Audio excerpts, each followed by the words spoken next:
inside a Master Trophy. They're looking to push forward. They've got the breach open. They can start thinking about a plant if they get themselves a kill or two here. They just need to open things up, and here comes Doki. He's going to face up to Joystick in a second, gets the kill onto Dan, but absolutely no idea that Joystick is there, and that is at least the second time, Des, that we have seen NaVi falling foul to sloppy droning. Oh, a good grenade coming through, though. Just as Blur gets shut down, he releases the grenade, and it catches Joystick for the trade. 2 versus 2 in ahead. They're really difficult to reel back in because people like Dan always start really stepping up. They're like firing on all cylinders. The confidence comes out, and they get very, very difficult to stop. The opening kills start going in their favour. They're playing at a man advantage, and once Empire are on top of you, they won't let you get back up. Will they naff? As things have been going so far, it seems that Empire are very good at exploiting those small weaknesses coming out of NaVi as well.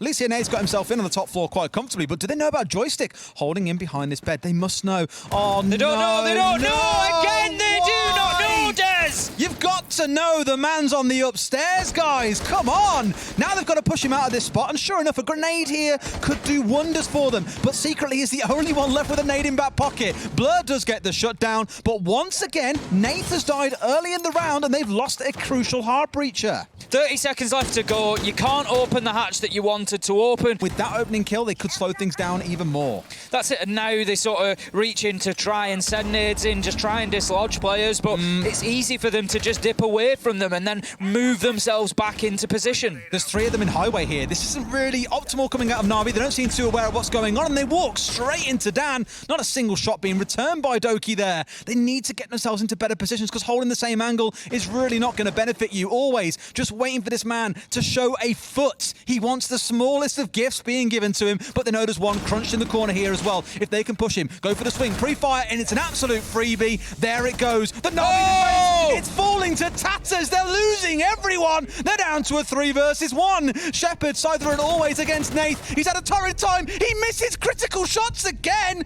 2 rounds in a row. Empire with an emphatic first map. 7-1 against NaVi on their map pick. Well, that sent a message, didn't it? Woo! Short here. They're getting themselves inside the building. They want this top floor control before they start looking for a push across. What makes me a little bit nervous is, again, this is quite a small map. You know, you can move very quickly towards the site. We're about 1 minute and 15 in, and NaVi are just getting control of the east side and now looking to step their way forward. So good progress being made, but he has no idea he's getting swung on. That is the laziest death yet again. Where are the drones? Doki takes out the default cam. Shepard, that is all the signal that he needs to step out and find that opening kill. Dan will be... No, it's Scyther actually shut down on the underneath. Blur moving in and catching him inside a service. Dan's going to just manage to slip away, but he was being challenged inside a kitchen on the vertical. Make it work. Good teamwork, and something that is escaping them sometimes in the early rounds. Most definitely now then. Joystick still being allowed to play underneath. Saves is downed, and Joystick has a nitro in hand, but shut down there. Blur holding a nice angle, and this time it's Empire getting caught out by not knowing exactly where those NaVi players are. 3 versus 2 in all effect here, with saves still down on the ground. 25 seconds left to go, and Empire just trying to hold on at the minute, and you just don't feel like there's going to be an opportunity for them to really prevent a plant attempt. Saves does get picked up,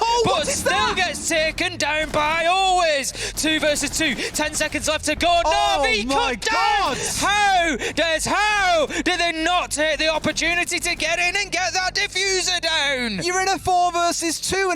So just small little things like that. Even if it runs the clock down to the last 10 to 15 seconds, at least you're going into it in a 4 versus 2, and you can close out from there. So they're looking to get aggressive on the roam here. He's playing inside of the corridor. Des, they don't know he's there again. How many times am I going to have to say the same thing? Doki gets in and gets the trade, but you've lost your book, Des. They're attacking onto a bottom floor site. They want to be able to use those verticals. They wanted to get into hooker and billiards. They want to be able to make Empire sweat on site by opening up the ceiling above them.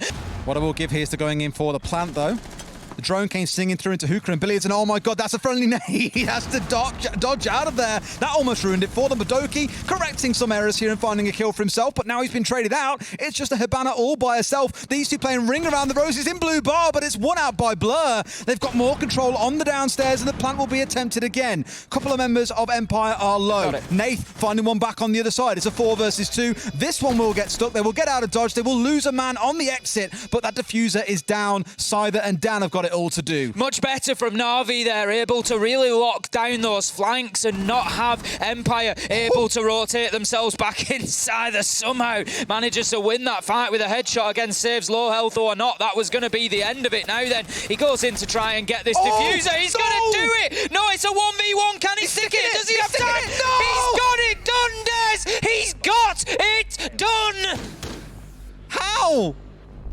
Unbelievable again from Empire. Pros don't fake. I surely thought he would come off the diffuser and go for the fight, but opted instead to stick it the whole way through, and Empire get round 4. They're up. Security knows that somebody is somewhere around Sunroom and security, but just not sure exactly where. He's trying to keep the pressure off whilst the Hibana can get that work done, as Secretly has moved in and done so, but Scyther's just waiting for his moment here, Des. He needs to be careful, though, because Secretly is very aware of that angle. Oh, the fact there's 2 members of Empire ready to come hitting on the flank is unbelievable. Trying to force the man out of pink, but he's still sat on the other side of the wall. No issue at all. But look at Empire. You can just see the kind of deathly grip is starting to form. They've got a C4 ready to throw into blue, and in goes the Hibana nice and deep, Secretly in the same spot as last time. They can't quite stop him apart from the swing. Where's the cover? There's no cover on the planter. It's a 4 versus 1. Empire pull off a perfect retake as we see NaVi step in for the execute, and that was an absolute mess coming out of the NaVi boys. What is going on? I think they want to clear the corridor out and get themselves inside of bedroom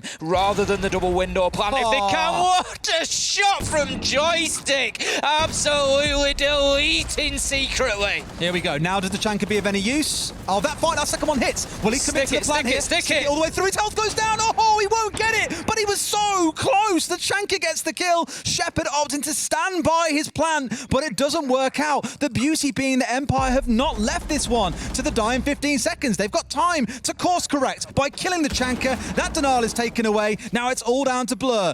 Take those breaching charges elsewhere. But with these verticals being opened up, with a player looking to challenge around the main lobby area or up into service door, you can see how this east side has been vacated by NaVi. Only the one player holding and always finds the vertical. Everyone else scattered out towards the west side and looking here to try and retake the top floor. I'm worried that it might be a little bit late for them, Tim.